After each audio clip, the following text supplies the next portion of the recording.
Vamos lá. Boa tarde a todos. Novamente, estamos aqui para ouvir e conversar com a Vivian e a Tatiana, Vivian Kelly, que vai nos ajudar também a entender um pouco mais sobre o transtorno do déficit de atenção e hiperatividade, e Tatiana também, que é nossa psicóloga colaboradora do CASA. Então, sejam bem-vindas duas. Eu vou deixar então a palavra com a Tatiana. Estamos aqui ansiosos para aprender com vocês. Obrigada. Boa tarde, Marta. Boa tarde a todos. Retomamos, né, a discussão, né, sobre o TDAH, porque surgiram muitas dúvidas, a palestra da Vivian acabou extrapolando um pouco também, muito assunto, muita coisa para falar, e muita gente também trouxe muitas dúvidas, muitos questionamentos. A gente achou que seria importante retomar isso, né, em um outro momento. Ficou a proposta na semana passada, trouxemos de volta essa semana. Conseguimos, né, todos realocar os horários para isso. Então, vou passar a palavra para a Vivian, mas antes eu gostaria de pedir novamente, quem tiver dúvidas, pode colocar no chat, que a gente vai acompanhando, até pegando a fala de um aluno na semana passada, né, que disse que não conseguia fazer a pergunta porque ele já tinha esquecido a pergunta. Escrevam no chat, agora que a gente vai acompanhando posteriormente, né, isso faz parte, né, o tema vai andando, vai passando por outras questões e realmente a gente esquece, né? Então, e aí quando a Vivian concluir a fala dela, a gente pode abrir para as perguntas. Oi, Vivian, pode falar. Pode falar, você quer falar agora? Não, é porque parece que deu uma travada aqui, eu achei que você estivesse falando comigo, desculpa. Não. Não, só para te apresentar de novo, né, para quem não estava na semana passada, a Vivian Vivian Kelly Silva Alves, né, ela é psicóloga, formada pela UFRJ, ela trabalha com abordagem cognitivo-comportamental atualmente, é psicóloga clínica, e hoje ela vai falar sobre o transtorno de déficit de atenção e hiperatividade novamente, né? Nós vamos trazer mais algumas questões que ficaram, a gente achou que seria importante trazer de volta. Vou passar a palavra para a Vivian agora. Pode começar.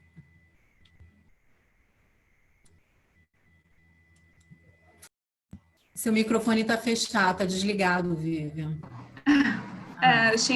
Eu esqueci de desligar o microfone. Novamente é um prazer estar aqui, eu fico muito feliz que tenha tido esse retorno, porque eu entendo ser um tema muito importante. Eu já vi muitos jovens, né, que passam por questões relacionadas à atenção, e essas questões, elas muitas vezes não estão presentes só no déficit de atenção, elas estão presentes também por outras situações, né? E muitos jovens acabam tomando isso tudo como déficit de atenção.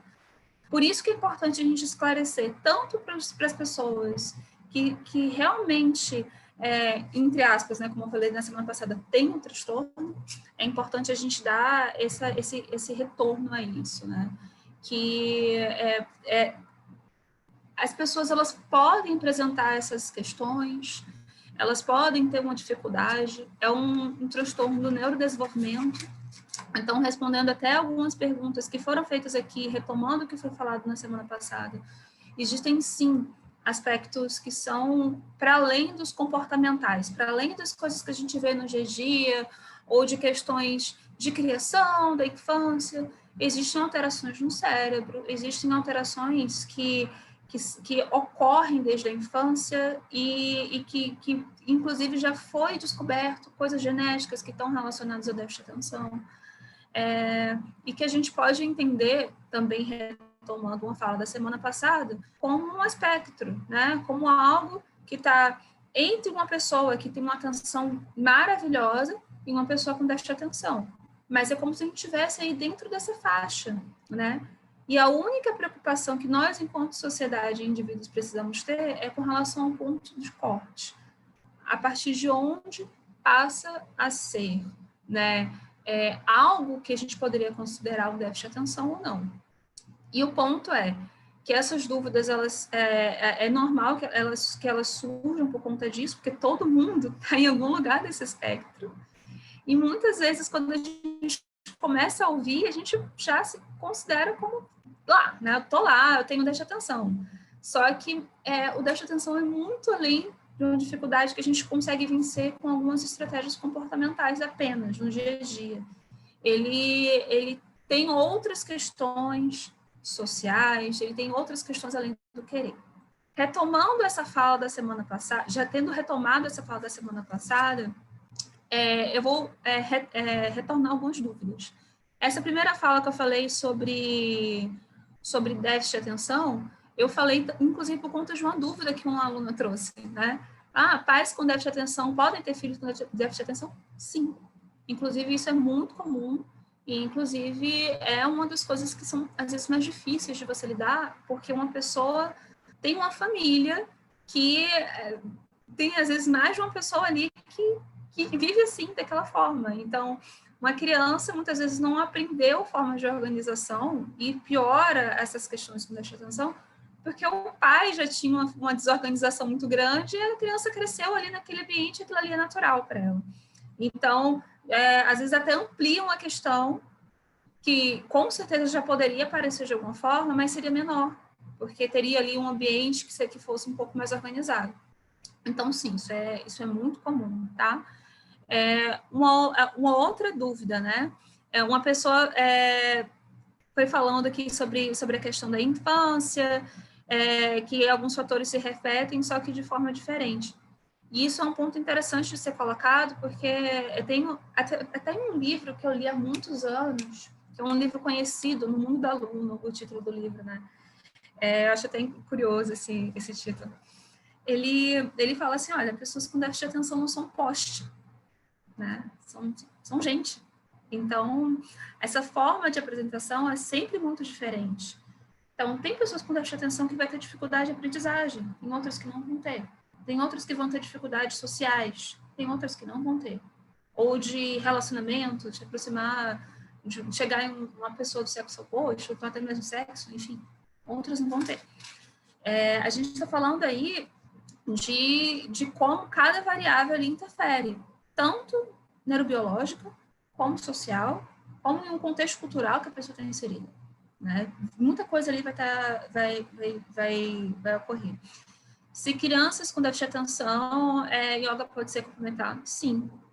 Criança, adulto, essas atividades que, primeiro, a atividade física, inclusive é uma das coisas que eu vou retomar agora, mais tarde. Atividades físicas são importantes, muito importantes, tanto a atividade física quanto você manter hábitos saudáveis, justamente para você eliminando aí coisas que já tendem a diminuir um pouco a atenção, né?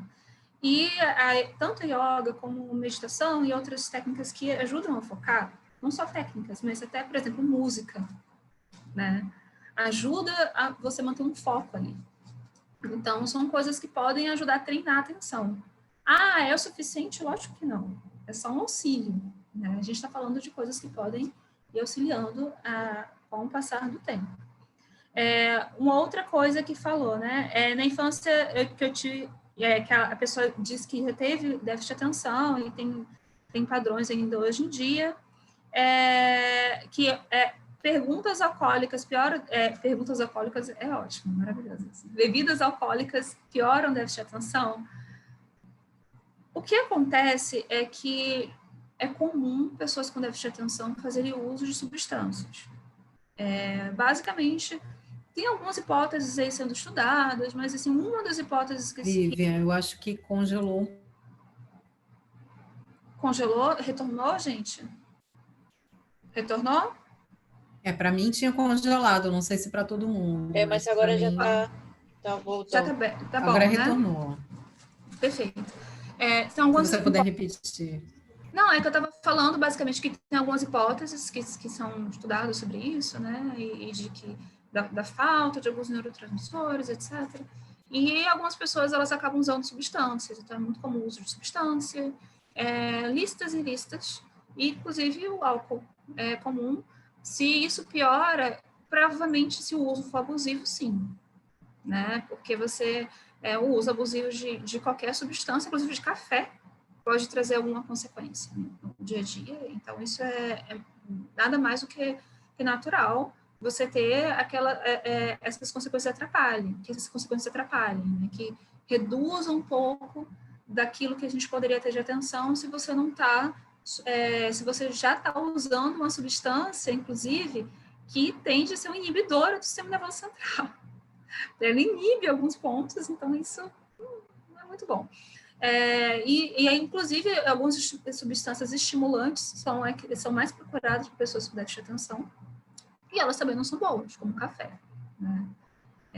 Enfim, são coisas que podem vir a aparecer. Pessoas que consomem pornografia em excesso, pode ser de uma forma de mascarar a falta de dopamina, sim. E não só pornografia, como qualquer outra coisa. É muito comum pessoas com déficit de atenção se engajarem em atividades que são hiperestimulantes. Então, pornografia é hiperestimulante, jogo é hiperestimulante.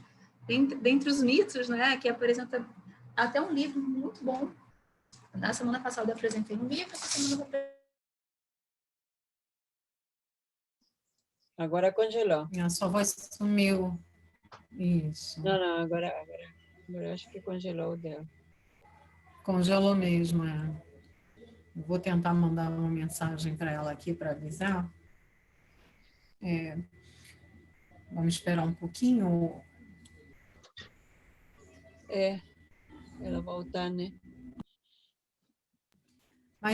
Mas falando um pouco sobre isso também, é importante, eu acho que... voltou. Voltei. Eu caí, gente. Congelou. Congelou, né? Mas estamos... Eu ia começar a falar alguma coisa para complementar, mas pode continuar. Não, que inclusive... Você estava falando que em relação a hiperestimulantes. Exatamente, que é um dos mitos, né? Que fala assim, mas na hora de jogar videogame você se concentra, né? Que é o mito de, meu filho não tem déficit de atenção, então eu não tenho déficit de atenção porque eu consigo me concentrar jogando videogame. E isso por quê? Porque é uma situação, primeiro, um jogo aparecem muitas imagens, então tem muitos estímulos ali, e você consegue tem muita coisa ali para a pessoa focar. E em segundo, que sim, tem a pessoa com déficit de atenção, com muito esforço, ela consegue se concentrar na atividade, só que ela não consegue manter aquele nível de atenção durante o dia inteiro, ou então em todas as atividades que ela exerce. E o que ocorre é que isso acontece por quê? Isso acontece, quer dizer, isso da pessoa estar muito próxima, né, de atividades hiperestimulantes ocorre justamente por conta disso, né, da necessidade dela se sentir muitas vezes constantemente estimulada. Então, ela pode ir para a pornografia, para o videogame, rede social, também um ponto que traz uma série de hiperestímulos, a depender da rede social que a gente esteja falando. E são coisas que podem e estão presentes na vida de pessoas com déficit de atenção, muitas vezes. É muito comum da gente ver. Aí, deixa eu ver se tem mais alguma coisa. Oi? Deixa eu só te interromper, assim, para complementar um pouquinho. É importante a gente saber que, assim, quem tem déficit de atenção e hiperatividade tem uma redução, né, no nível de um hormônio chamado dopamina, principalmente dopamina, né, que é um hormônio que ele causa bem-estar, né, ele dá motivação, bem-estar. Então, por isso que essas pessoas, elas normalmente têm uma dificuldade, né, em se vincular a coisas que não são muito do interesse, né, não são coisas novas que motivam, né? Então, uma aula, né, uma leitura, é muito comum as pessoas, em algum momento, elas perderem esse interesse, né, por conta disso, né, e também de buscarem aí, o que a Viviane estava falando antes, né, buscarem coisas que sejam hiperestimulantes, né. que enfim, pode falar, que são essas atividades, pode falar. Não, que eu ia complementar o que você estava falando, que essas atividades, elas são atividades que liberam muita dopamina, né? Então, que estimulantes. O corpo, né, pede um pouco isso. Isso também vem do fisiológico, né? Tem uma necessidade de buscar, né, coisas novas. Então, são pessoas que ao mesmo tempo que estão sempre buscando coisas novas e mais interessantes, né, elas se cansam rapidamente, né? Perdem interesse rápido, né, pelas coisas que estão fazendo. Então, é um pouco isso, né? Só para trazer um pouco essa parte aí que eu acho que para ajudar a fechar um pouco isso. Não, e foi muito importante isso que você trouxe mesmo, né? Porque são atividades que acabam prendendo pessoas com déficit de atenção, e nessas atividades, muitas vezes, e muitas delas têm dificuldade em sair dessas atividades e se engajar em outras atividades do cotidiano. Então, você vai pedir para uma criança, para um adolescente, até para um jovem adulto, deixar seu joguinho para sentar numa mesa, sem estímulo nenhum, e estudar. É muito difícil, às vezes. Então, precisa, às vezes, de uma força braçal para que isso ocorra, né? Da pessoa, não, peraí, eu tenho que tentar encontrar aqui formas de fazer isso funcionar. Aí você fala assim, Vivi, isso acontece só com quem déficit de atenção? Então, porque eu tenho, né? Porque eu tenho dificuldade também. Não, isso acontece com todo mundo. Só que pessoas com déficit de atenção, essa dificuldade é muito grande, né? É maior do que pessoas que não têm déficit de atenção. É só porque é por isso, inclusive, por essas coisas que muitas pessoas que não têm déficit de atenção acham que têm e às vezes acabam se automedicando. Tatiana, posso fazer compartilhamento de tela? Que eu queria agora só entrar em um ponto. Sim? Acho que pode, né, Marta? Quem controla essa parte aí tecnológica é mais a Marta. O quê? Espera, eu vou compartilhamento de tela. Isso. Mas falando um pouquinho, né, voltando um pouquinho enquanto a Marta aí autoriza e a Vivi consegue compartilhar a tela, é importante até por conta disso, né, dessa dificuldade em determinar quem tem o déficit de atenção, quem não tem, que sempre que você desconfiar, né, e achar que está com mais dificuldade que o normal, tentar pensar o que está acontecendo na sua vida atualmente. É claro que hoje, né, todos nós estamos um pouco com a vida num certo reboliço, assim, não, né? Essa pandemia, a questão da quarentena, agora a retomada de algumas atividades, isso tudo mexe muito com com o nosso cotidiano, né, com as nossas certezas. Sim. Então, faz com que a gente fique realmente um pouco mais desatento, né, um pouco mais hiperativo em outras atividades, em outras questões, distraído. É sempre bom procurar, então, um profissional. Né? A gente já falou na semana passada, né, mas os profissionais são um psiquiatra, um neurologista, um psicólogo, um neuropsicólogo, que é quem trabalha mais focado, inclusive, com o TDAH, inclusive. Né? Mas é sempre bom procurar e não se automedicar. A automedicação, ela é sempre muito complicada, porque a medicação, ela tem, né, um lado positivo do tratamento, que é de ajudar, né, em algumas questões, mas todo medicamento, ele tem sempre contraindicações, né? Tem sempre uma questão ou outra que pode piorar, né, a situação, o quadro da pessoa, e se a pessoa não tiver o TDAH propriamente dito, por exemplo, né, pode piorar a questão que seja a questão da pessoa mesmo. Então, procure sempre, né, um profissional da saúde, né, da saúde mental, principalmente, que possa, assim, fazer o diagnóstico certo. Você já consegue, Vivian, compartilhar a tela? Consigo. Vocês estão conseguindo ver direitinho? Ok, já está aparecendo. Aqui. Vamos começar. Sim, sim. Então, essa parte a gente já falou um pouquinho, né, que são os mitos, as dúvidas que a gente entrou, e agora chegou em um ponto que eu acho que seria interessante trazer, que isso é algo que ajuda pessoas, né, adultos, jovens adultos, e, enfim, a lidar com a questão da atenção, e também ajuda pessoas com déficit de atenção. De novo, peço perdão por erro de digitação, que eu só fui perceber agora. Estratégias de autogestão tem uma que é bem importante, né? Você dedicar alguns minutos diários, na manhã, durante a manhã e também à noite, para você definir tarefas. Por que é importante isso? Principalmente durante a manhã. É importante porque você, primeiro, precisa listar uma quantidade específica de matérias, isso é imprescindível que você faça. Não coloque tarefas demais. Então, a nossa tendência, muitas vezes, é colocar uma agenda muito cheia e se frustrar. Uma outra coisa que é importante, né, eu volto a uma coisa que eu falei rapidamente na semana passada. Tentar colocar itens A, B e C em ordem de prioridade.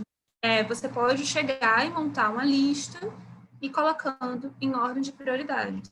Muitas vezes, quando você está em terapia, o seu terapeuta ensina você como fazer isso e ajuda a estabelecer essas atividades de maneira realistas.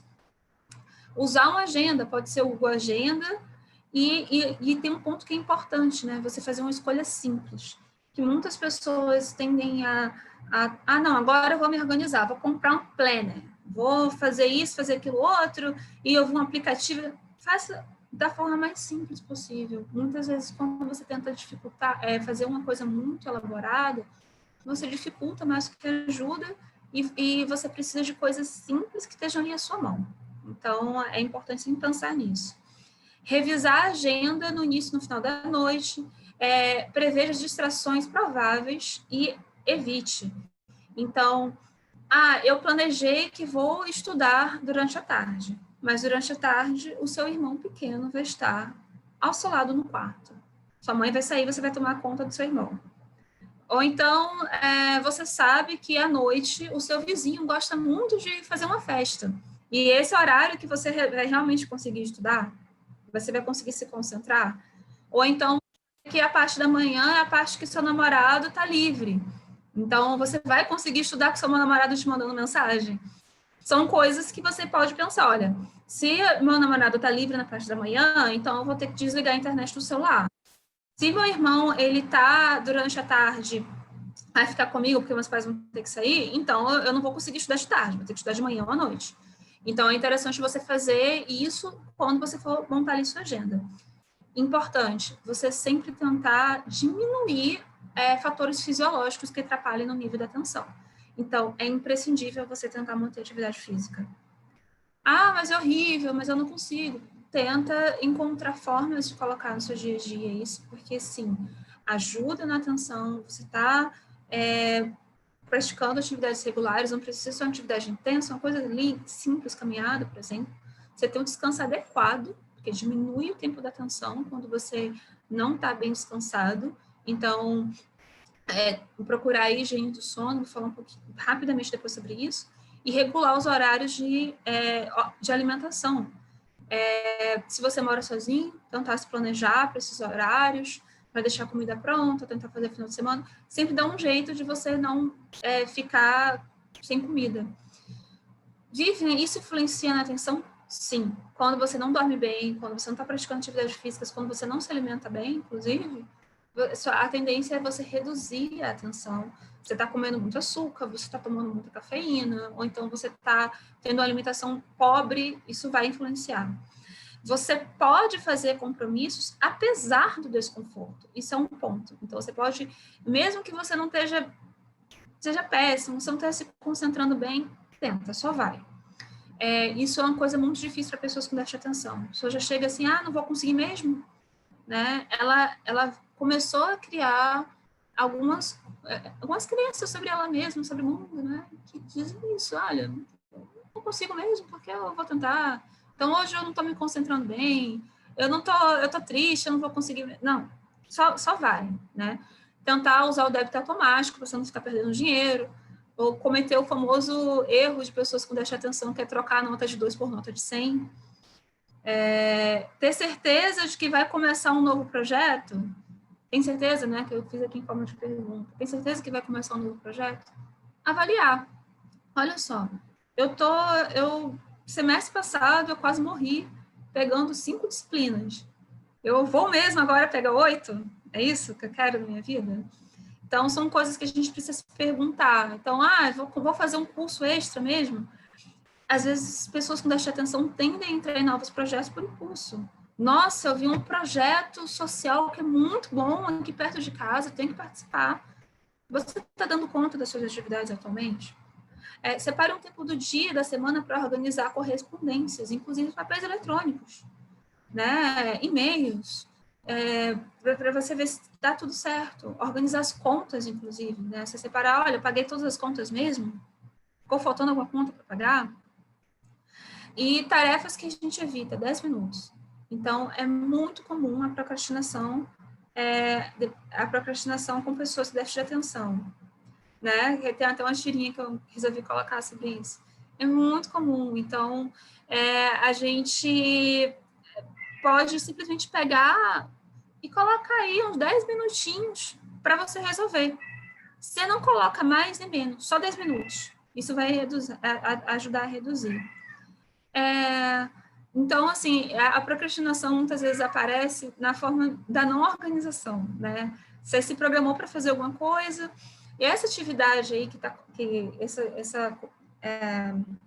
essa situação da tirinha é uma situação comum a todos. Mas pessoas com déficit de atenção fazem isso muito.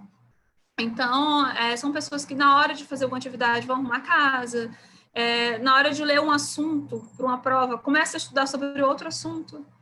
Nossa, que assunto interessante, está no outro capítulo, não tem nada a ver. Aí você começa a estudar. Isso são formas de procrastinar. Então, assim, olha só, essa tarefa é difícil, é um trabalho difícil, é uma coisa muito ruim que você tem que fazer, separa só 10 minutos por dia. Você senta e faz só 10 minutos. Aí depois você senta e, depois que você fez 10 minutos, você avalia se você vai continuar ou não a tentar fazer essa tarefa, né? E outras estratégias que são de você prever coisas que te atrapalhem. Aí eu coloquei exemplo de 2 mesas de estudo, só para vocês terem noção de coisas que a gente faz e nem se dá conta. A mesa da esquerda é uma mesa com milhões de coisas, né?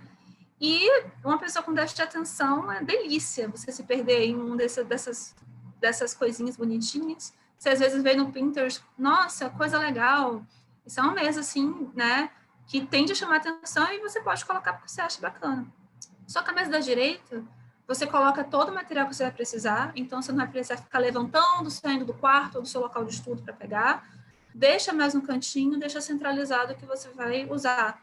Coloca uma água ali, coloca a sua programação do lado e o livro que você vai precisar e os livros de consulta que talvez você use, pronto.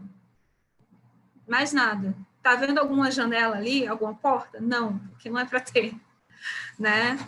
Então, são coisas importantes da gente observar na hora de se preparar. E outras coisas sobre prever imprevisto, né? Local de chave para guardar chaves e documentos. Então, você está saindo de casa e cadê a chave do carro? Cadê a chave de casa? Então, você tem um local específico para guardar essas coisas. Sobre automatizar contas, em débito bancário, agenda eletrônica, aplicativos, a agenda do Google, ou então outros aplicativos de organização, que eles aparecem como notificação, hora de começar atividades, para evitar, e tempo diário reservado para atrasos. Isso é fundamental. Pessoas que têm dificuldade com a organização sempre deixam atividade para o dia seguinte. Então, olha só, tem aquela atividade para fazer? Eu tenho 20 minutos por dia para resolver pendências do dia anterior. Acabou os 20 minutos, vou começar minhas atividades do dia.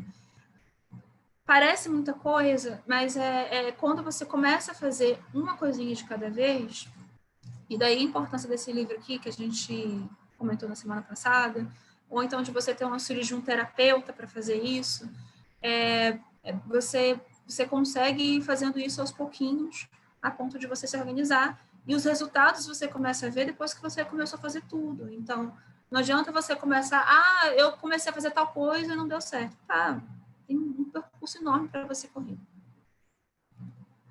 E sobre evitar o caos, né? Que eu coloquei essa tirinha, né, da pessoa falando assim, vou ler só um pouquinho antes de dormir.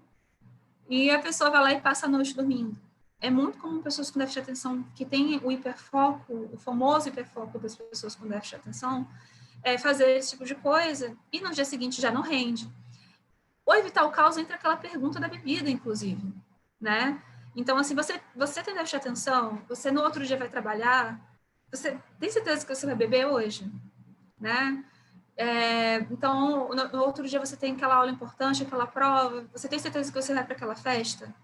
Então, evite o caos. Tenta organizar a sua vida, a sua rotina com isso, colocar alguns alarmes, né? E algum ponto de higiene do sono para isso, inclusive. Reduzir telas, principalmente à noite, evitar filmes à noite, não fique rolando na cama, levante. Tem a dica do livro chato, que eu sempre dou. Tá sem sono, vai ler um livro chato, vai ler um livro de uma língua que você não conhece muito bem. Pegue aquela atividade, aquela leitura chata que alguém recomendou para você e comece a ler. E colocar o celular no modo avião. E aí a gente volta às dúvidas, né, gente? Deixa eu tirar aqui. Stop share. E a gente volta às dúvidas. Só para... Ok, pode falar, Vivi. É só Concluiu? Concluí. Desculpa. Não, só para trazer um pouco para as pessoas que não puderam participar na semana passada, né? E ficaram um pouco aí desorientadas em relação ao TDAH. Bom, o TDAH é um transtorno, como a Vivian já disse, ele é neurobiológico, né? Tem algumas conexões, né, cerebrais, que aí é mais da área dos médicos, mas que são identificadas, né, diferentemente em quem tem o TDAH, uma certa dificuldade, né, na parte frontal do cérebro em fazer algumas conexões que permitem essa maior atenção, né, um controle da impulsividade. Então, como é que é feito o diagnóstico? Com um profissional, né, um psiquiatra, um neurologista, um psicólogo, um neuropsicólogo principalmente, né, que é uma pessoa especializada nisso.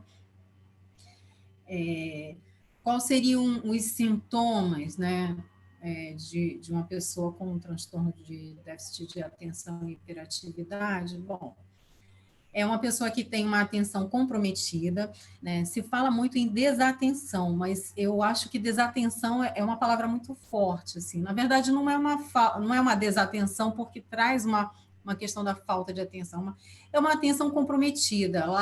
Ela não consegue ficar muito fixada em algumas questões, situações.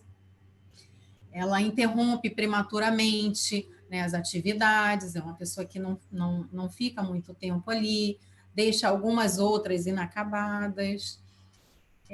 Também tem uma certa hiperatividade, uma inquietação excessiva em algumas situações que requerem, né, uma certa calma relativa, um certo comportamento já, né, padronizado. E também, a gente falou um pouco nisso, né, o transtorno, ele normalmente ele é identificado a partir dos 6 anos de idade, e é importante que ele venha já de longa duração, né? Não é uma coisa que é focal, né? Focada, né? Por exemplo, hoje nós estamos vivendo uma questão de pandemia. Se você nunca se percebeu, né, desatento, percebendo, né, isso não quer dizer que você tenha o TDAH, né? A gente está vivendo uma situação de pandemia, como eu falei anteriormente. A gente está vivendo muitas situações novas, né? A gente está sem muita confiança no que vem para frente, né? Como é que vai ser da agora em diante? Então, isso tudo faz com que a gente fique realmente desatento, fique mais agitado, né? Mais preocupado, enfim. Isso faz com que a gente não consiga focar muito bem. Mas os sintomas são basicamente esses, né? Eles requerem que você tenha o diagnóstico ele requer que você tenha, né, esses sintomas já de longa data, de muito tempo, e além disso, né, a partir dos 6 anos é que pode ser identificado, como disse, né? As escolas hoje, eu até comentei na semana passada, né? Elas, pela questão também né, a maior escolarização, as crianças estão indo para a escola mais cedo, por conta de exigências, né, do mercado de trabalho, dos pais, mas você percebe que os professores eles já começam a pontuar a partir de 2, 3 anos de idade, né? Uma falta de atenção. Mas, gente, sejamos razoáveis, né? São crianças de 3 anos, elas, né, você queria que uma criança de 3 anos fique sentada numa cadeira, olhando a professora dando uma aula, é exigir muito. Então, mas isso vale também não só para criança pequena, né? Para a gente também, adultos, adolescentes, assim, não necessariamente, que é o que a Vivian estava trazendo, né? Quem está desatento, quem está inquieto, quem tem TDAH, né? Tem outras questões que podem apresentar os mesmos sintomas. Então, por isso da importância de procurar um profissional da área. A gente precisa investigar a história de vida, né? Investigar também as questões parentais, o ambiente onde a pessoa vive, comportamentos que a pessoa já apresenta, né? Que não é de hoje, enfim. Isso tudo precisa fazer todo um complexo de informações para a gente diagnosticar alguém. Né? Então, não se autodiagnostique, né? Assim, não comece a tomar medicamento. Né? Isso é importante. Pode falar. E só para complementar, né, essa questão da infância, por que principalmente depois dos 6 anos? Só para deixar claro. Porque é natural que crianças até os 5 anos de idade, de fato, não tenham muita atenção. O cérebro está se desenvolvendo ainda. Então, toda essa parte do controle inibitório, que é uma coisa que pessoas com déficit de atenção tendem a ter mais dificuldade, essas crianças ainda não desenvolveram ainda, sabe? Então, são coisas que ocorrem com uma certa frequência que não, enfim, que não são levadas em consideração. Outra coisa que eu comentei semana passada, que é bom retomar para quem não veio, é como depressão e ansiedade são coisas que podem ser confundidas com déficit de atenção, principalmente porque tendem a reduzir a atenção e outras funções executivas, né? Essas funções executivas são essas funções relacionadas ao córtex frontal, que a Tatiana falou agora há pouco, que ela apontou muito bem, inclusive, e que estão relacionadas à atenção, memória de trabalho, né? Que quando alguém fala, você, sei lá, fala número de celular, você consegue gravar rapidinho, depois de 5 minutos você esquece, sabe? São essas funções que pessoas, controle inibitório, que ajuda você a focar só em uma coisa, que é uma coisa que pessoas com déficit de atenção têm dificuldade. Então, ela está lendo, passou uma mosquinha, olha a mosca, né? Esse olha a mosca é uma pessoa que não está ali com muito controle inibitório, não está inibindo coisas que estão acontecendo ali ao redor para focar na atividade que está precisando ali exercer.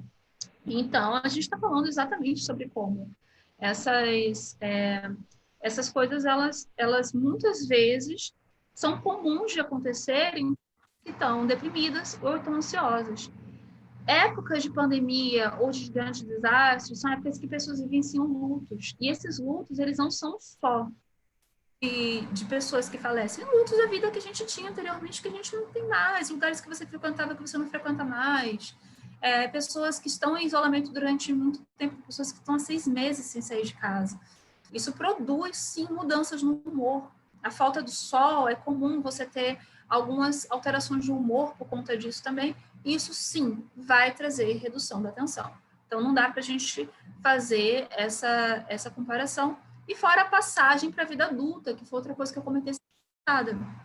A gente fica mais ansioso, a gente fica um pouco desesperançoso, a gente vê a realidade tal como ela é, né? A gente vê lá aquelas ilusões que a gente tinha de, nossa, quando eu tiver 22 anos, eu vou estar formado, ter 3 filhos e 2 cachorros, né? Isso não é bem assim que acontece na vida adulta, né? E você chega lá e você se dá conta que os seus, que outras pessoas estão seguindo caminhos diferentes do seu, você se pergunta se aquele caminho é o correto mesmo, se é o que você queria chegar. Isso deixa a gente ansioso, isso diminui a nossa atenção, e são coisas que a gente precisa levar em consideração. Um outro ponto que eu queria acrescentar são alguns déficits, entre aspas, né? Que são comuns para pessoas com déficit de atenção, e que o neuropsicólogo ele pode avaliar isso bem. E, inclusive, é por isso que da importância da avaliação neuropsicológica e da importância, muitas vezes, de equipes multiprofissionais. Se você não puder buscar um local de equipe multiprofissional, até porque geralmente são pagos e são caros, você buscar mais de um profissional. Um psicólogo, um neuropsicólogo, um neurologista, um psiquiatra, cada um vai ter sua função nesse aspecto. O neuropsicólogo, ele vai medir o que está acontecendo ali com você, ele vai fazer testes com você, testes já validados, testes que tem todo um escopo de estudos embasados, não é aquele teste assim de, nossa, inventei um teste aqui agora.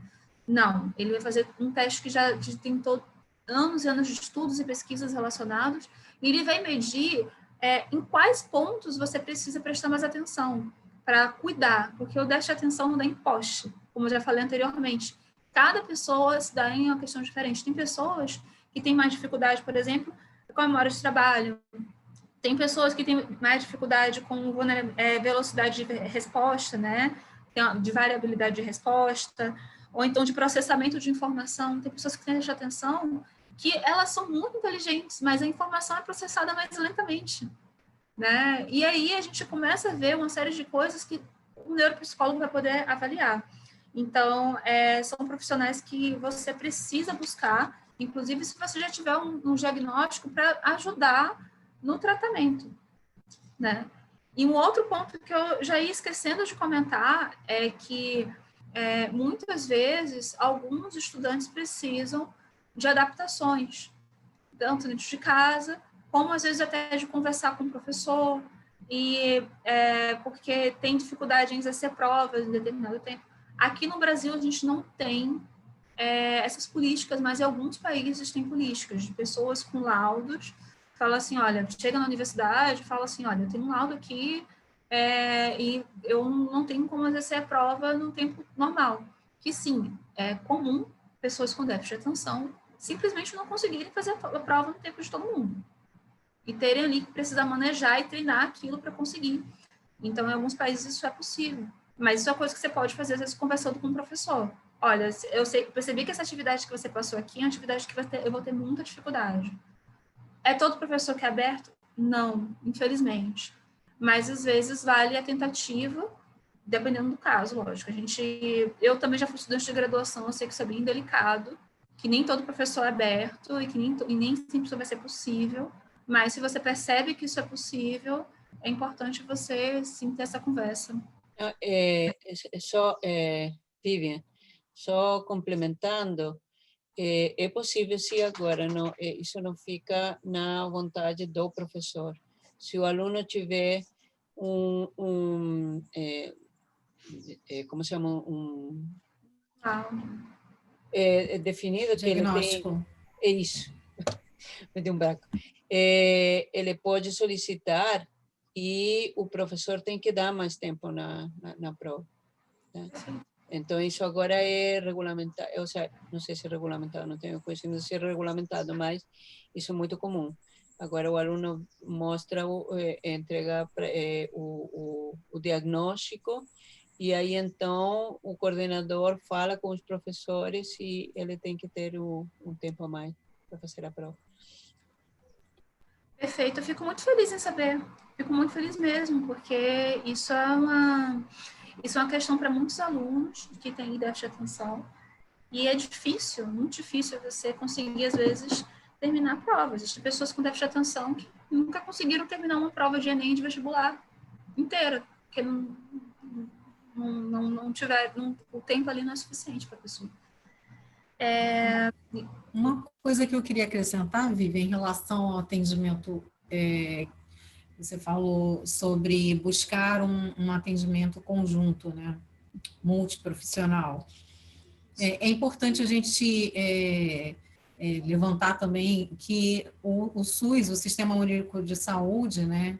A gente chama de rede, ele tem, junto com a prefeitura, né, das cidades, o Centro de Atenção Psicossocial, que é o CAPS. Então, lá no CAPS tem psiquiatra, psicólogo, neurologista, enfim, diversos profissionais, né? Caso lá, né? E, de fato, não, existe, sim, o atendimento é de excelência, são profissionais muito bons, mas você tem, para chegar ao CAPS, tem que passar pelo posto de saúde, né? Não sei, cada lugar tem um posto específico, mas você precisa passar pelo posto de saúde. Você quer acrescentar mais alguma coisa, Vivian? A gente já pode ir para as perguntas. Pode ir para as perguntas, eu só queria retomar a parte do medicamento, só que, para quem não veio, só rapidinho. Que os medicamentos de déficit de atenção são muitos, tem alguns que são bem conhecidos, inclusive. E você já comentou por alto, mas é importante a gente retomar isso, né? Que não é um medicamento que é para todo mundo. Eu comentei semana passada sobre isso. Vivian, esses medicamentos, eles ajudam pessoas, eles ajudam todo mundo? Não, eles atrapalham algumas pessoas. Então, se você não tem dificuldade com a atenção, você pode ter um efeito rebote, né? Um efeito adverso. Tem uma curva, né? Assim como a maioria das substâncias, uma curva, às vezes aparecem as perguntas aqui, eu fico forçada, eu quase respondo a pergunta e eu paro assim, não, depois eu respondo. Agora apareceu uma que tinha uma resposta na ponta da minha língua, eu vou fazer logo. TDAH tem cura? Não. Mas aí depois a gente fala melhor sobre isso. Voltando. Sobre essa questão, né? Tem uma curva, que é uma curva do quanto aquela droga ela pode fazer efeito. Se você já tem uma atenção muito boa e você tomar, aí você já está aqui na curva, né? Digamos, cadê o quadradinho? Nem trouxe hoje, nem sei onde está. Está aqui embaixo. Se você tem uma atenção que já tende a ser uma atenção boa e você usa o medicamento, ao invés de você conseguir fazer com que aquele efeito que tenha melhora, você vai fora. Então, assim, são um efeito comum de muitas substâncias, né? Aí você chega, se você já está perto daqui em termos de atenção, você vai utilizar o medicamento, você vai fazer assim, ó. Você não vai ajudar, isso vai atrapalhar você. Pessoas que têm a atenção baixa, mas não têm déficit de atenção, pode ajudar? Pode, mas aí, você tem certeza que você quer aqueles efeitos? É comum, por exemplo, pessoas que tomam alguns medicamentos começarem a ter crise de ansiedade. Como é que você vai conseguir manejar isso sozinho?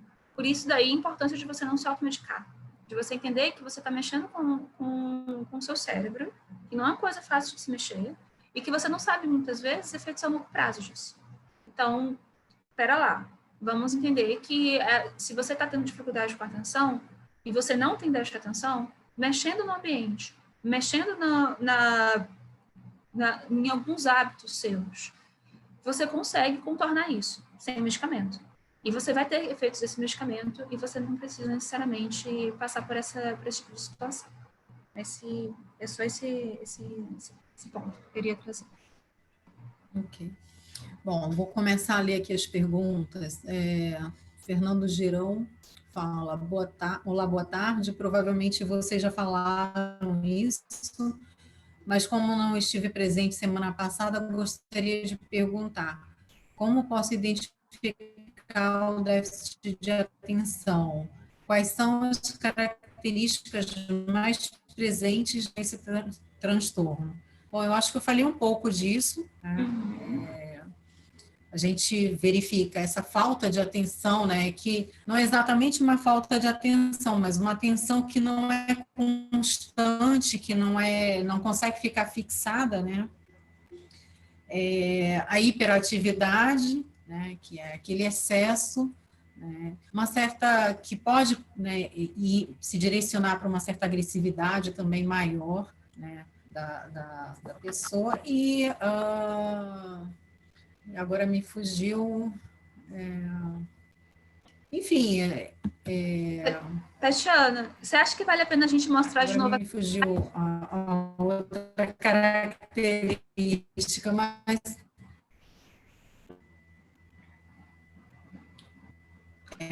o slide, o anterior Isso. que você trouxe.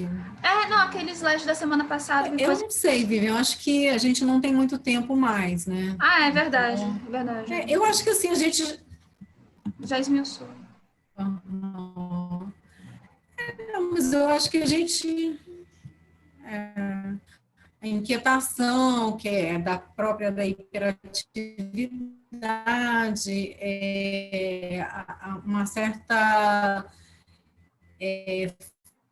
falta de atenção, ou a pessoa que interrompe as atividades, né, prematuramente, ou as características, né, posso dizer assim, né, de quem tem um transtorno de déficit de atenção e hiperatividade. Lembrando sempre que todo mundo passa um pouco por isso em algumas situações difíceis, né, em alguns momentos difíceis. Então, esse diagnóstico precisa ser feito por um profissional da área de saúde, né? E é preciso, assim, para você ficar atento para saber, né, se, será que eu tenho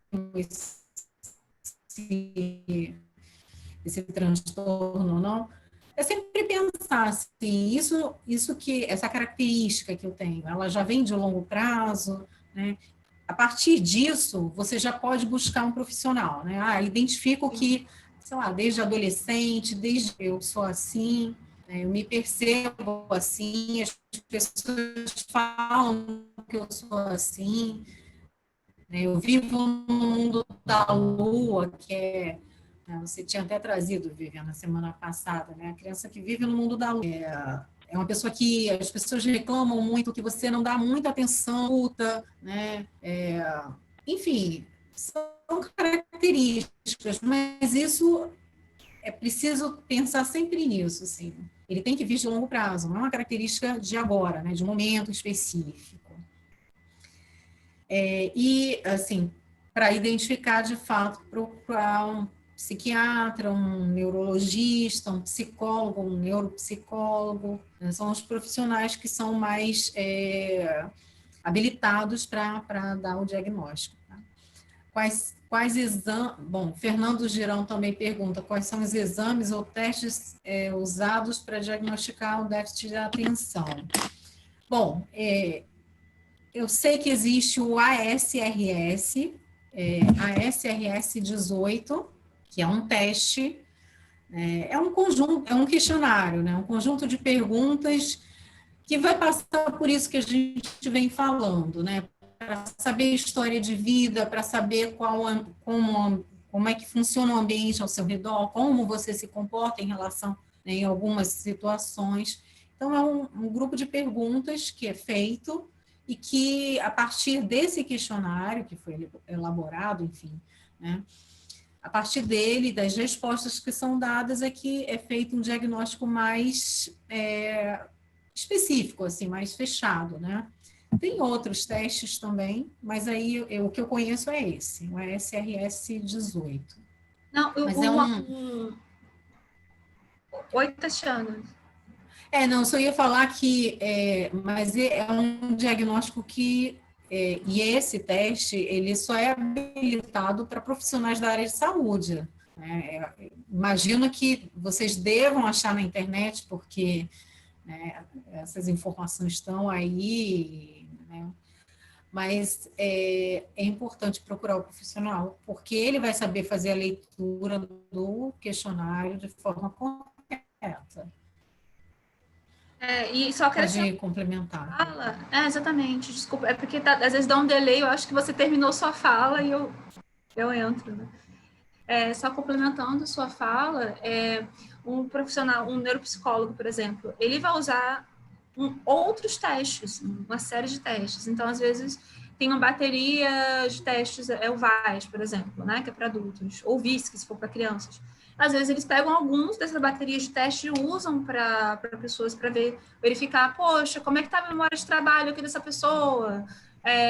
Como é que está o controle, vamos tentar avaliar aqui como é que está esse ponto aqui do controle inibitório.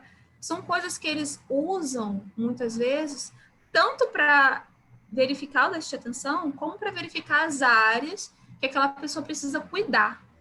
Então, é por isso, daí é importante você buscar um profissional, porque eles vão olhar, vão ter uma outra leitura sobre isso. E uma coisa que a gente até brincava, né, durante a graduação de psicologia, é que quando a gente começa a ler sobre um transtorno, ouvir falar, você acha que está com aquele transtorno. Então, se for só pelos critérios diagnósticos, assim, sem você olhar seu histórico de vida, sem fazer uma boa anamnese, vai todo mundo aqui sair, gente, é isso, eu tenho déficit de atenção, obrigado. Não é bem assim. Você precisa ter um olhar de um profissional sobre isso, e até porque ele vai saber até diferenciar, né? Para além de só uma leitura de perguntas que você acha na internet.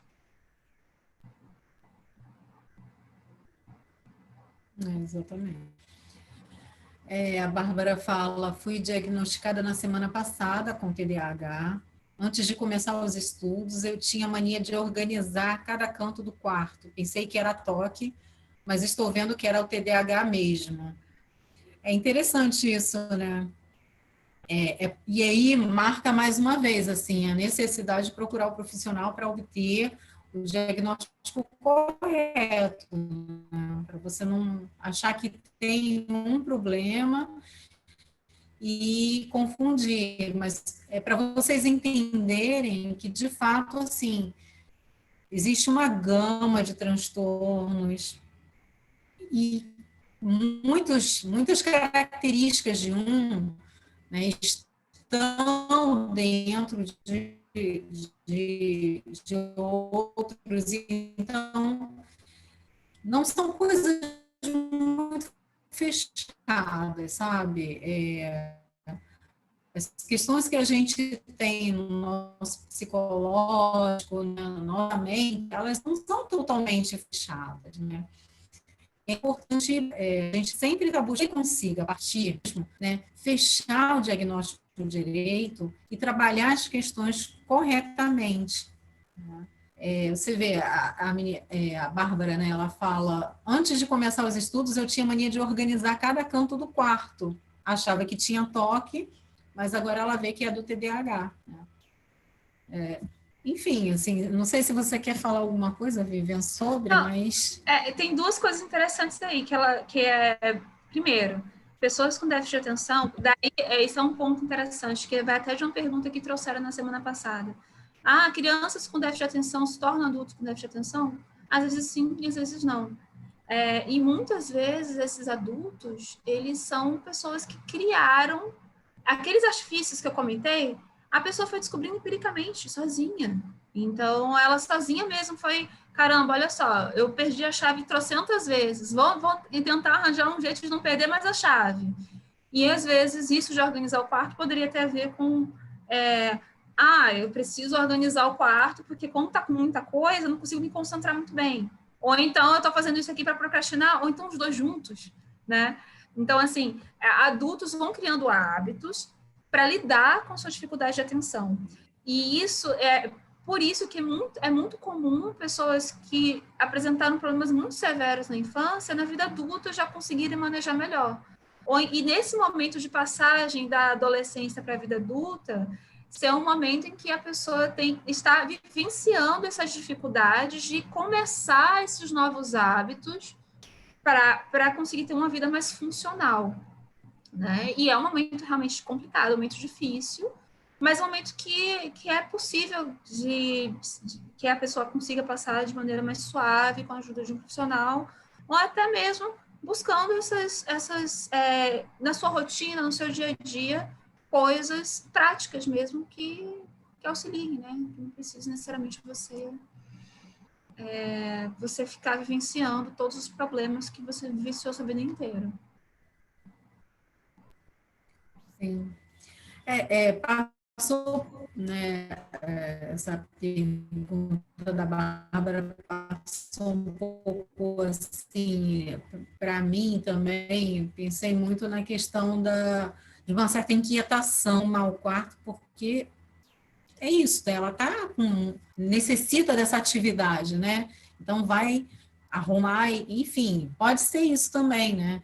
E aí eu pensei um pouco no que você estava falando e lembrei que a gente tinha falado também na semana passada que todos essas características, né, que a pessoa apresenta, né, que a gente chama de sintomas, eles podem variar, né? Então ninguém vai apresentar os mesmos sintomas exatamente iguais. E os motivos para a pessoa, né, apresentar aqueles sintomas também são diversos, né?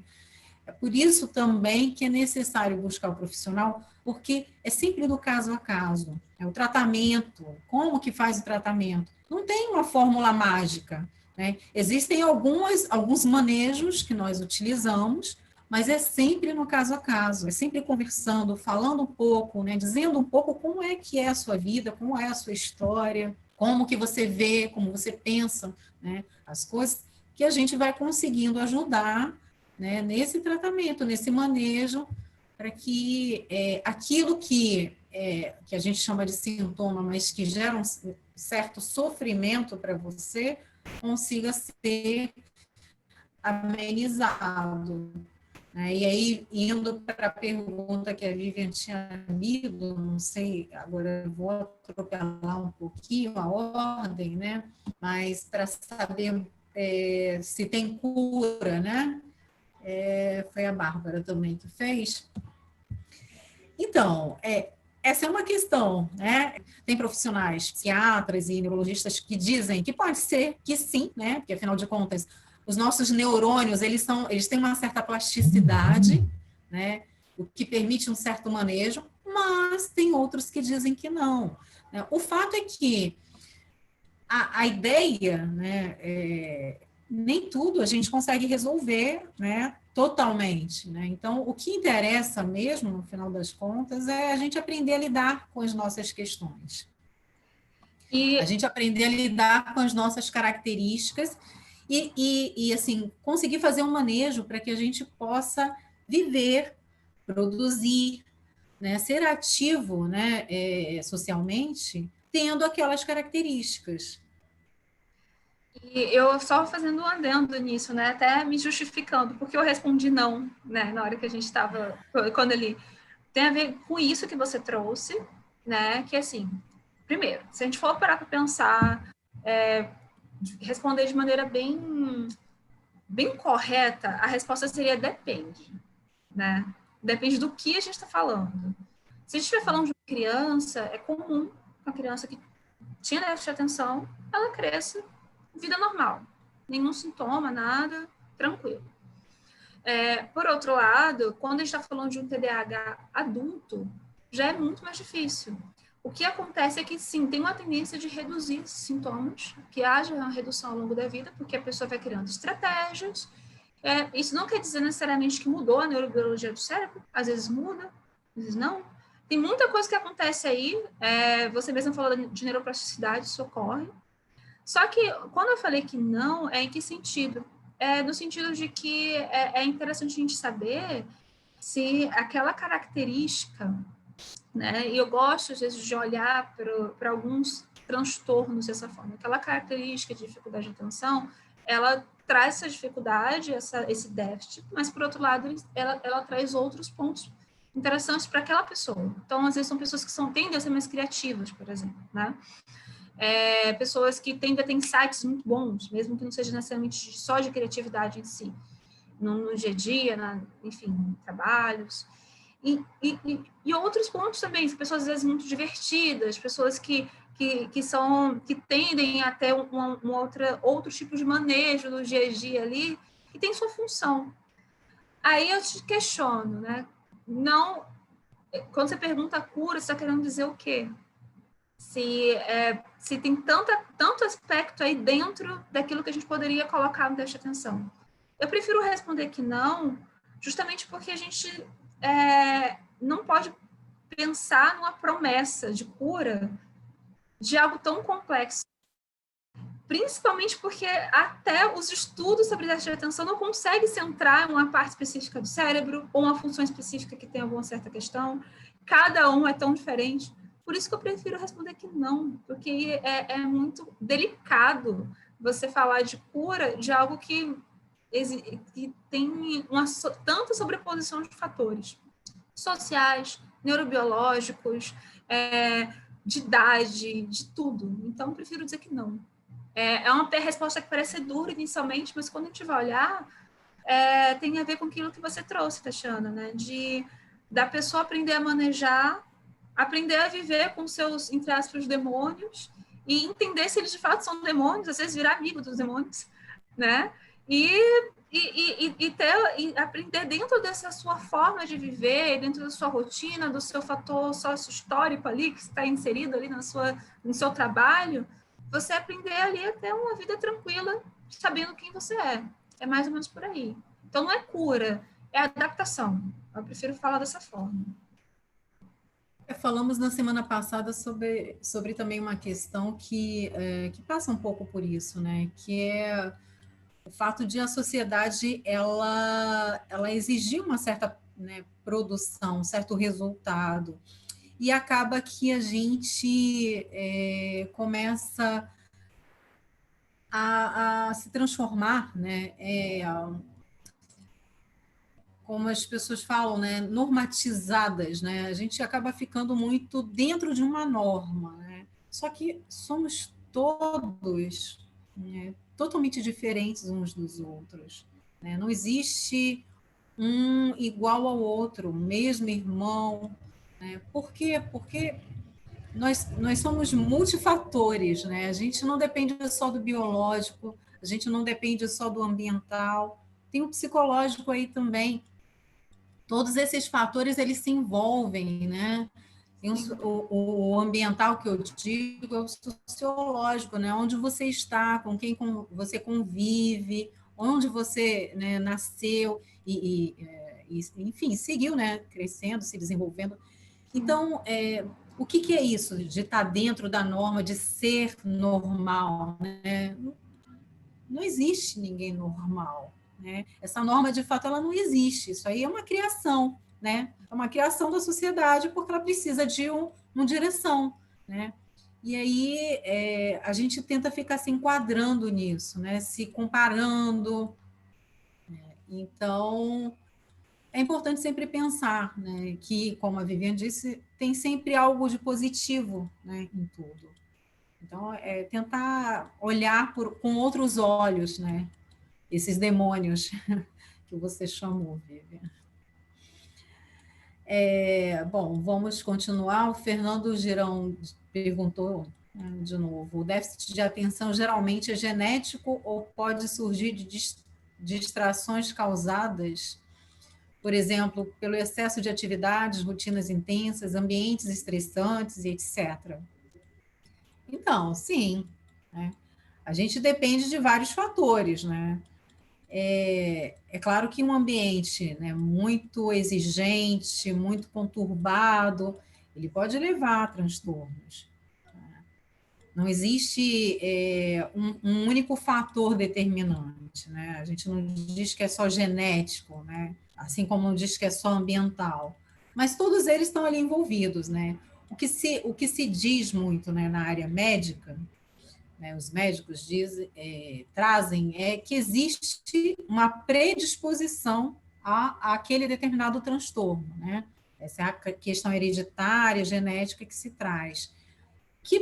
Essa predisposição pode se tornar algo ativo, né? Você pode apresentar os sintomas e apresentar o transtorno, ou não, né? Isso vai depender também de como, né, o sujeito vai ver a vida, pensar a vida, de como o ambiente que ele está envolvido, né, vê tudo isso também e lida com ele.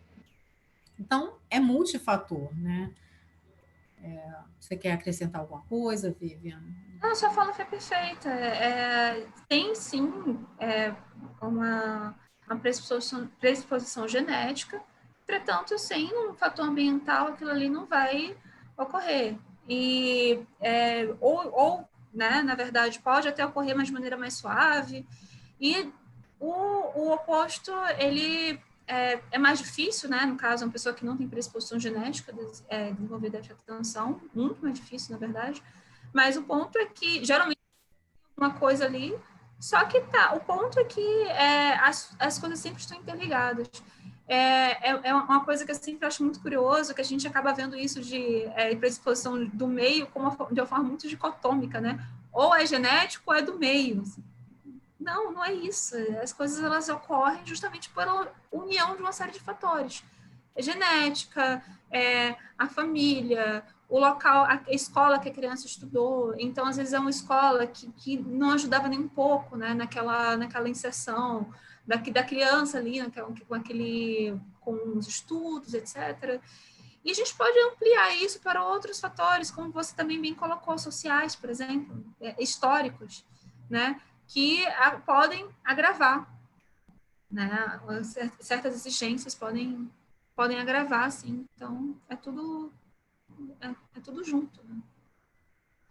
Né? Teve uma coisa que eu acho que, uma alternativa que eu acho que a gente pula, ser os adultos que não eram imperativos na infância podem ser diagnosticados, Tatiana. Você quer falar essa ou prefere dar continuidade? Sim.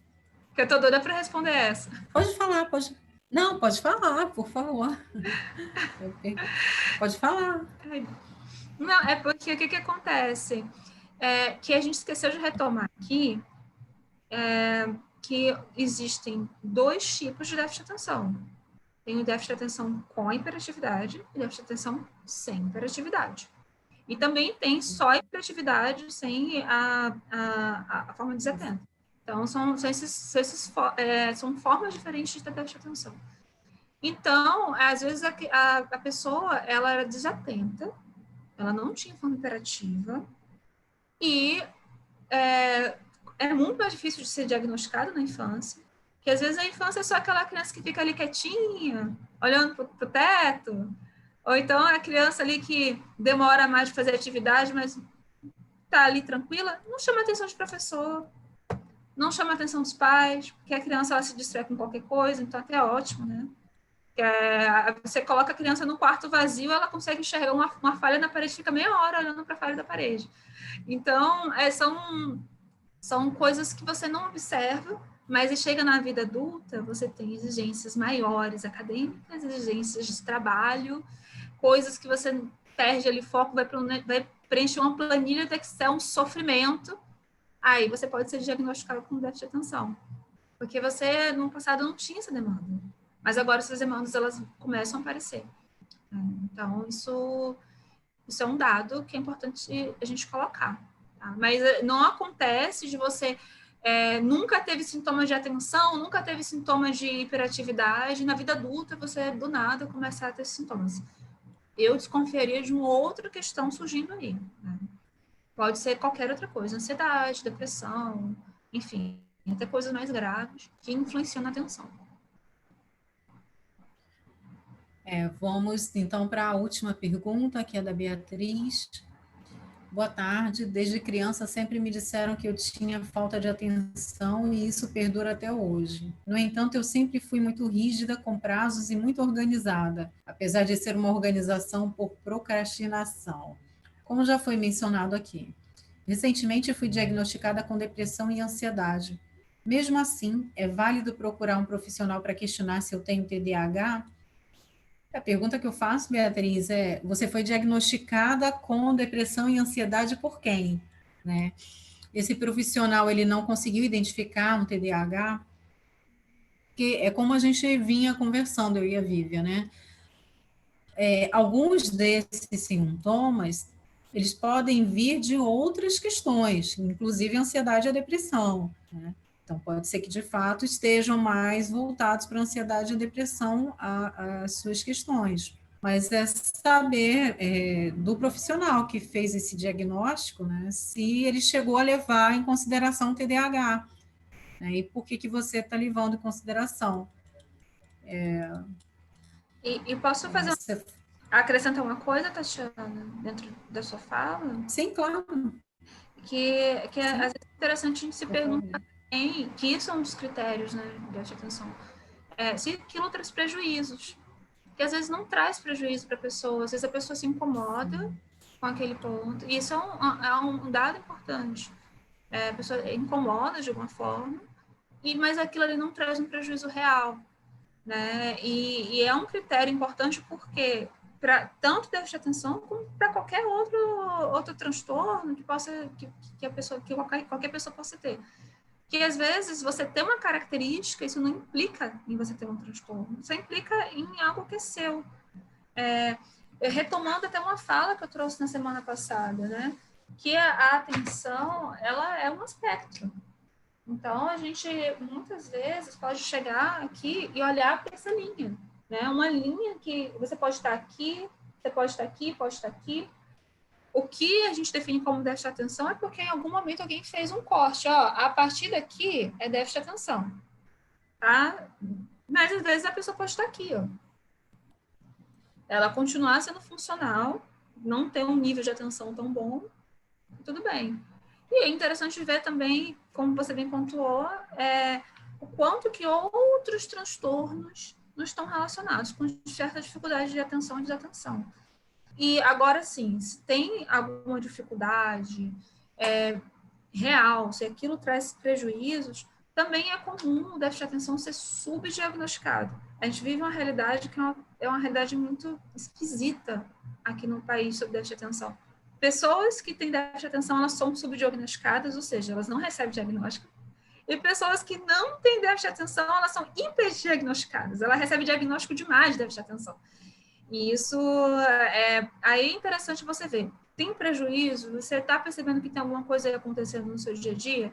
Pode não ser com prazos, que déficit de atenção não dá imposto, então você consegue cumprir suas atividades acadêmicas, mas você tem outros prejuízos no dia a dia. Esquece a chave todo dia, esquece algum compromisso, de repente, com algum amigo, alguma coisa assim do gênero. Ok. Então, você pode procurar um neuropsicólogo, você pode procurar até um outro profissional, falar, olha só, eu estou com essa suspeita, né? Um psiquiatra, um neurologista, estou com essa suspeita, eu queria saber mais como posso cuidar disso. Né? Isso é um ponto. Eu diria também que, assim, trabalhar um pouco melhor o que é essa falta de atenção que você fala aqui, né, que você tem desde a infância. Né? Como a gente trouxe, como a Vivian estava comentando, esse diagnóstico, né, esse ponto de corte, ele tem a ver com essa padronização, né, que eu tinha falado. A gente precisa de uma orientação para trabalhar com todo mundo junto, né? Para orientar o trabalho de todos. Então, a gente faz um ponto de corte, né? A partir dali, né, a gente considera como vamos tratar porque apresenta as características de um transtorno. Ok.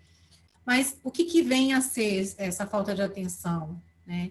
Eu insisto para que assim, você converse de novo com o profissional que te diagnosticou, diga das suas dúvidas, né? Leve aí o que você está trazendo aqui para a gente, porque eu imagino que, como a gente já disse anteriormente, tanto a ansiedade quanto a depressão, ela também apresenta essas características, né? Então, precisa de fato ser pensado. E aí, levar em consideração também o meio familiar, né? A relação familiar, o meio que você vive, enfim, tem várias questões, né? Eu acho que é importante pensar em trabalhar com o profissional que você já está vendo aí. Tá? Fernando Girão fala, para quem tem déficit de atenção, é melhor fracionar as tarefas ou tentar terminá-las o quanto antes possível para evitar a procrastinação. Isso é uma boa pergunta, viu, Fernando? O que acontece? Quem tem déficit de atenção, ele tem uma tendência, né, a procrastinar. Por quê? Porque distrai, né? Porque a atenção vai para uma outra direção. Então, a pessoa acaba, né, como a gente fala, empurrando com barrigas as tarefas. Mas aí também depende da pessoa, né? Se a pessoa consegue concluir um trabalho rapidamente, ok, né? Consegue terminar, né? Porque varia, a intensidade da atenção, ela varia para cada um, né? Então, uns consegue, como eu falei na semana passada, consegue ler 3, 4 horas direto, trabalha 3, 4 horas sem problema. Mas tem gente que só consegue ler meia hora, precisa levantar, fazer uma outra atividade. Uma coisa que a Vivian falou, atividade física, é muito bom, né, porque ajuda, né, a liberar mais hormônios, né, mais dopamina, a gente fica mais desperto, né, e aí ajuda com a atenção. Então, depende. Né? O importante, né, é você pensar no caso a caso. O que você faz que, né, te ajuda a render mais? É você picotar, né, como você falou aqui, fracionar. Eu vou trabalhar aqui, sei lá, 1 hora, mas aí eu vou dar uma parada, faço uma atividade, vou cuidar da horta, sei lá, vou tomar um banho, né, ajuda também a despertar, ou vou dar uma relaxada, dormir um pouco, daqui a meia hora eu volto a fazer a atividade. Se for assim, que é melhor para você, não existe uma fórmula mágica, né? É importante sempre pensar nisso. O que a gente sempre orienta é você se organizar dentro do que você dentro do que é possível para você, né? O que você consegue. Tenta fazer uma organização do seu dia, né? Você quer acrescentar, Vivian? Não, sobre isso, você falou muito bem. A única coisa que eu acrescentaria é que algumas pessoas com déficit de atenção funcionam bem fracionando e outras não. Só que a dificuldade que acaba surgindo com quem não fraciona é pensar assim, vou separar a tarde inteira para fazer. Você tem certeza que você vai fazer a tarde inteira aquela atividade? Que é provável que você passe 50% daquele tempo mexendo no celular, olhando para o teto, fazendo qualquer outra coisa. Então, às vezes, fracionar ajuda você a focar. Tem usar o Pomodoro, assim, um timerzinho. Tem coisas, por exemplo, um timer como esse, né? Um timer de cozinha ou aquele Pomodoro. São timers que são coisas que são boas, não só para pessoas com déficit de atenção, para todo mundo, né? E muitas vezes isso é uma coisa que ajuda você a focar. Olha, tenho 30 minutos para fazer essa atividade. Depois vou fazer uma outra coisa. Desses 30 minutos eu não vou fazer mais nada, vou fazer só essa atividade. Isso ajuda você a ter um certo foco. Agora, se você falar assim, tem uma tarde toda, a tarde toda é muito tempo, né? Então, são coisas que cada pessoa tem que avaliar. Às vezes, aquela atividade você entra em hiperfoco e não vale a pena você cortar a atividade. Então, é uma atividade importante, a atividade da faculdade. Você está percebendo que você está ali empolgado fazendo, por que você vai cortar? Né? Por isso que isso que você trouxe é importante. Cada caso, ela precisa avaliar como funciona e em cada atividade diferente. Você quer falar, Marta? Tem uma não, última pergunta porque aqui. faltou uma pergunta para fazer, e que também estou muito interessada, que é da Bárbara, que é como a faculdade pode ajudar a orientar alunos com TDAH. Né? Então, isso é uma coisa. E você falando do Pomodoro, eu me lembrei também, eu utilizo também, não sei se você conhece um site que se chama Tomato Time. O pessoal da pedagogia ensina muito, que ele te desliga das redes, então você coloca ele e desliga, sei lá, meia hora. Quem começar a passar mal, o aluno vai começar a espumar depois de meia hora de não estar entrando na rede. Mas então, aí cada um... Né? Então, essa pergunta eu estou interessada, por isso que eu perguntei. É a da faculdade. Como a faculdade pode ajudar? A Bárbara perguntou. Como que a faculdade, eu não entendi muito bem, assim, para mim ficou muito amplo, assim, a instituição, a ajudar ou universidade. orientar, lembra o que falamos ontem, o que te mandei ontem, assim, criar talvez um programa de acompanhamento, de ajuda para quem tem TDAH. Lembra que eu te mandei ontem o link de uma universidade que estava tendo um programa. Né? Assim, em relação à universidade, tem algumas questões, assim, até os trabalhos em grupo, né, que os professores costumam passar, que os alunos detestam, né, porque cada um tem o seu tempo e aí não consegue, enfim. Mas isso ajuda porque um incentiva o outro, né? Estimula, né? Mas, bom, dentro dessa questão da universidade existem programas, né? E aí a Marta falou um pouco, né? Eu não sei até que ponto, né, a gente pode planejar, mas existe sim a possibilidade de a gente, dentro aqui do Casa, né, a gente já tem alguns projetos, algumas ideias para colocar em frente, assim que a pandemia acabar, né, e as coisas estiverem mais regulares, né, de um acompanhamento, de trabalhos em grupo, né, rodas de conversa, né, isso tudo ajuda, né, a gente a se organizar, tanto a gente a identificar, né, essas questões, esses sintomas, essas características, né, melhor falando, e a partir daí ver que existe cada pessoa, cada indivíduo, né, ele tem o seu jeito de lidar, né?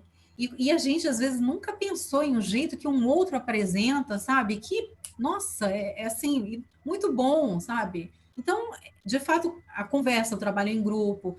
Na semana passada, eu falei um pouco também, né, de grupo de estudo, né? Isso eu sei que inicialmente os alunos costumam ser um tanto quanto descontentes com essa ideia, mas o grupo de estudo ele ajuda nesse sentido também, né? Porque estimula prazos, né? Amanhã, hora, a gente vai estudar de tal hora, né? E tem sempre um tema. Então, se você, né, naquele dia, você não conseguiu dar conta de ler o texto, está sempre nesse estímulo, né? Eu acho que nesse ponto a gente pode apresentar. Não sei se, Marta, você pensou em alguma outra coisa, né, nesse sentido, porque acho que você, como sendo da instituição, falaria melhor nesse sentido. Seu microfone está desligado. Não, eu estou pensando, estou procurando o caminho, por isso que a pergunta da Bárbara para mim foi, vai que ela tem alguma ideia para a gente fazer, né? Porque a ideia é essa, né? Procurar meios de melhorar e facilitar, né? E ajudar, né? Então, eu acho que o acompanhamento pedagógico também, essas oficinas que a gente está fazendo de acompanhamento pedagógico, né?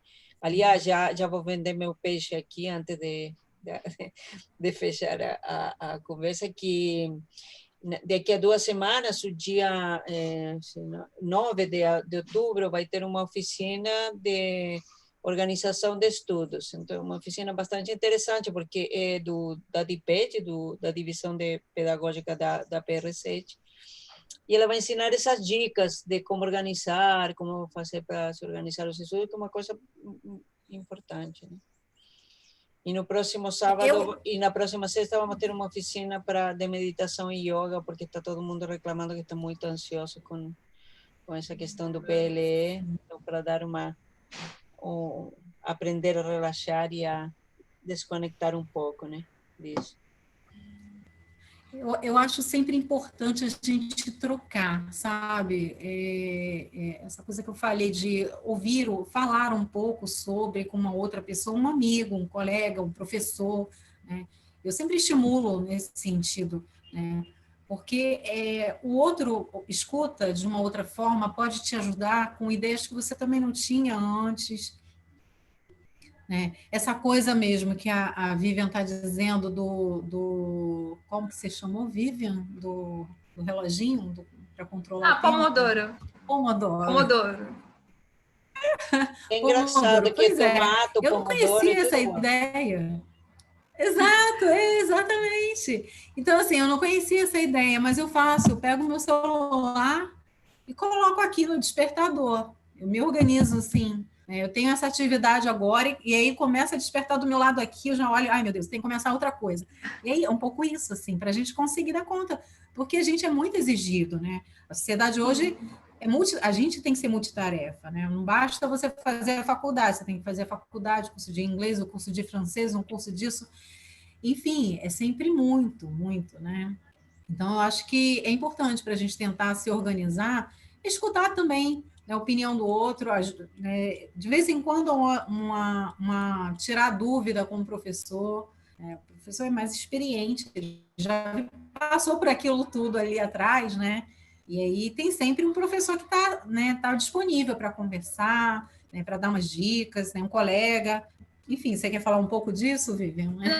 Um ponto importante, né? Muitas vezes o Pomodoro é recomendado para pessoas com déficit de atenção, porque para algumas pessoas você estudar com o celular perto é um perigo. Então deixa o celular longe, pega um Pomodorozinho e coloca lá. Um outro ponto importante, além disso, também a ser comentado, é que tem alguns aplicativos. Esse Tomato Time eu não conhecia, quero conhecê-lo. É ótimo. Ouvi falar do Forest, não sei se vocês já ouviram falar também, que ele é um aplicativo bem legalzinho, que você coloca no celular, né? Você aperta um timer, aí você, sei lá, coloca 30 minutos, por exemplo, né? Aí a árvorezinha vai crescendo, a árvore vai crescendo. Se você mexer no celular, a árvore morre. Aí, se você deixar a árvorezinha crescer, aí terminou, você já tem uma árvorezinha na sua floresta. Aí, com o passar do tempo, você vai criando uma florestinha. Você vai deixando ali aquela floresta crescendo. E isso é legal que vai incentivando você vendo, olha, eu fiz várias vezes aqui o tempo certinho, sem interrupção, e a floresta cresceu, né? Então, isso são coisas que aí você vai vendo que você tá seguindo ali atrás, acaba sendo algo que incentiva. Um outro ponto ainda sobre como a universidade pode ajudar é que dentro desse livro aqui que eu falei para vocês hoje, tem uma parte que fala, que dá algumas dicas, né, sobre isso, além de falar com o professor, que eu tinha comentado, que também estão relacionadas ao aluno. Pegar as anotações do colega, então ter alguns colegas que possam ter anotações. A pessoa com déficit de atenção às vezes perde algumas informações importantes, então conferir com algum colega as anotações de sala de aula, ou então de repente ter ali algumas pessoas que você pode até tirar aquelas dúvidas, poxa, eu não estava prestando atenção, você me ajuda nisso? A ideia do grupo de estudos de Tatiana, inclusive, casa com isso, né? Porque ali você consegue ter esse outro tempo para dúvidas. E ainda na linha da prova poder ser mais duradoura, tem dentro de universidades fora do país, tem a ideia de você poder também requerir do professor slides, anotações, etc., que são formas que nem todo professor passa, né? Que são formas, inclusive, que podem ajudar alunos com déficit de atenção a ter aquelas informações que, porventura, tem perdido. Isso é um dado importante também. Bom, gente, eu vou terminar de ler as perguntas, porque já são 4h30, a gente daqui a pouco vai precisar encerrar. Bom, o Fernando fala, percebo que no meu caso é melhor fracionar. Tá, ele perguntou sobre o fracionamento. Mas o problema é fazer atividades em grupo. Essas demoram mais. Entendi, obrigado pelas respostas, uso o Tomato Time. Sim, pode ser que o trabalho em grupo, né, inicialmente demore um pouco, mas é só uma questão de organização, né? Aí volta desde o início, né, gente?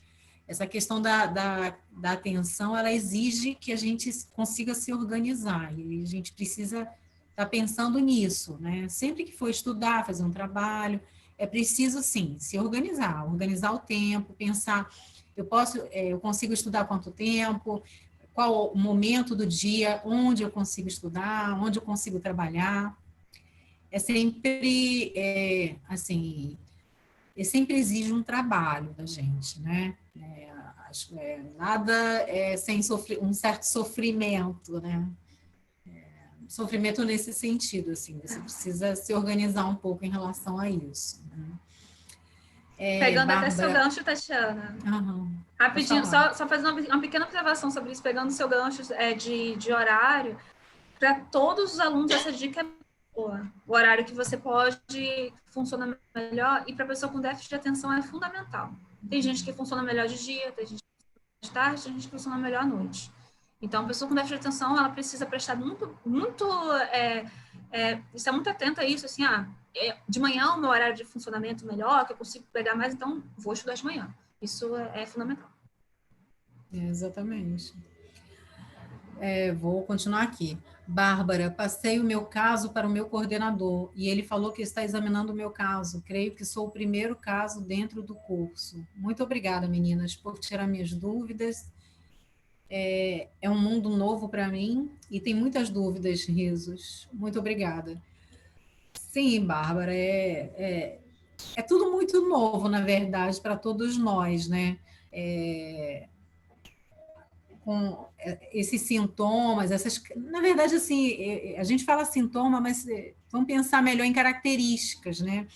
Características individuais, né? Assim, você funciona desse jeito, isso não quer dizer um defeito, né? Isso, na verdade, é uma característica, é um modo seu de funcionar. Cada um de nós temos um modo diferente, né? Não existe um modo ideal, porque o modo ideal seria um modo ideal para o sistema, né? E aí não é real, né? Então, é importante a gente aprender a lidar com esse nosso modo de ser, né? Talvez para você seja importante pensar nisso, né? O seu modo de ser. E aí, como que você consegue, né, funcionar melhor, lidar com esse seu modo de ser, né? Se vocês quiserem acrescentar, meninas, enfim, podem acrescentar aí. Marcos Vinícius fala, boa tarde, tinha me esquecido da live, lembrei apenas agora. Olha a minha cabeça voada. Bom, aí fica gravado, né? Depois você pode dar uma olhada aí, a Marta está postando. Se surgirem dúvidas também, gente, eu vou ficar à disposição. Marta, é assim mesmo, vai ficar gravado. Ah, tá bom, você já respondeu. Ok, vai ficar gravado no canal do YouTube da Escola Politécnica. Aí ele responde, obrigado, não funciono sem o Vivância. Sem ele eu fico com sono e cansaço todo dia. Mas o preço é absurdo e hoje no nosso país existem poucas políticas de ajuda ao TDAH. Às vezes a gente desanima sem esse suporte. Eu acho, Marcos, que na verdade existe uma falta de divulgação, né, do que já tem, porque de fato assim, é claro que não está em toda a esquina, né, mas a gente tem sim, né, espaços, a universidade tem, né, a Marta ficou até de ver isso também, né, depois como é que funciona esse caminho para os alunos, né, mas a gente sabe que existe. E o Sistema Único de Saúde também tem, né? É buscar um posto de saúde, né? E lá você consegue, né? Tem os CAPSs, que são os Centros de Atenção Psicossocial, que é que é do SUS e da Prefeitura, né? Um trabalho conjunto. São profissionais muito bons, realmente experientes, enfim. E que estão à disposição, né? A questão é que, assim, nem sempre é divulgado, né? Nem sempre é falado sobre, né? Existe um certo tabu em relação à saúde mental. Então, é importante a gente falar sobre, é importante divulgar, é importante entender que psicólogo, psiquiatra, neurologista não é médico de doido, né? Todos nós temos as nossas questões e todos nós precisamos, em algum momento, em alguma fase da nossa vida, passar por um deles, né? Isso faz parte. É isso, gente. Queria agradecer a todos, né? Principalmente a Vivian, por se dispor aí 2 semanas seguintes, né? Para nos ajudar aqui e tirar as nossas dúvidas. Você esclareceu muita coisa. Muito obrigada mesmo. É um prazer. Agradecer a participação dos alunos também, foi bem legal também. As perguntas foram ótimas, ajudam a gente também a pensar. E trazer também, né, como a Marta falou, assim, a gente já vem pensando algumas coisas e, enfim, né, a questão da Bárbara e outras tantas que surgiram estão fazendo também a gente pensar em outras coisas, outros projetos também para o caso, assim. Uhum. Eu coloquei, Tatiana, 2 sites úteis, nossa, minha língua travou aqui, 2 sites úteis, Ali na conversa, no chat mesmo, então quem tiver interesse sobre déficit de atenção, quem tiver interesse É o pode dar uma chá de olhadinha lá. org, né? Isso, e o outro é o Understood. O primeiro é sobre déficit de atenção especificamente, mas ele tem várias línguas, inclusive português. E o segundo é sobre dificuldade de aprendizagem, etc. E também fala sobre déficit de atenção. São sites interessantes, eu acho que com certeza só podem vir acrescentar, né? Para quem tiver algumas dúvidas específicas sobre isso. Bom, é isso, Marta. Agradecer a todos, gente. Obrigada novamente. Deixar com você para fechar, Marta. Tá. Então, agradeço a todos, agradeço a Tatiana e a Vivian, né, principalmente, por terem nossas dúvidas, e estamos aqui pensando em atividade para poder ajudar os alunos, né? Isso que é nosso objetivo, né? Eu queria dizer que esse tema aqui eu comecei a pensar porque eu recebi um e-mail de uma aluna da engenharia civil justamente comentando sobre isso, então eu acho que é um tema que está aí, os alunos estão precisando ter alguma guia e a gente vai procurar um caminho para poder ajudar a melhorar o dia a dia, né? E não se esqueçam que a próxima, vendendo meu peixinho, que a próxima sexta-feira vamos ter uma conversa com o Gilberto Schultz, agora já falei o nome certo, a última vez chamei ele de Gil, sobre meditação e yoga, porque está difícil levar esse PLE sem uma ajuda, né? E o subsequente vamos ter então a oficina de organização de estudo. Tá bom? Muito obrigada a todos, obrigada Tatiana, obrigada Vivian. Obrigado aos alunos que estão aqui interessados e a sessão vai ficar gravada no canal da Escola Politécnica. Muito obrigada, boa tarde a todos. Tchau, tchau. Boa tarde.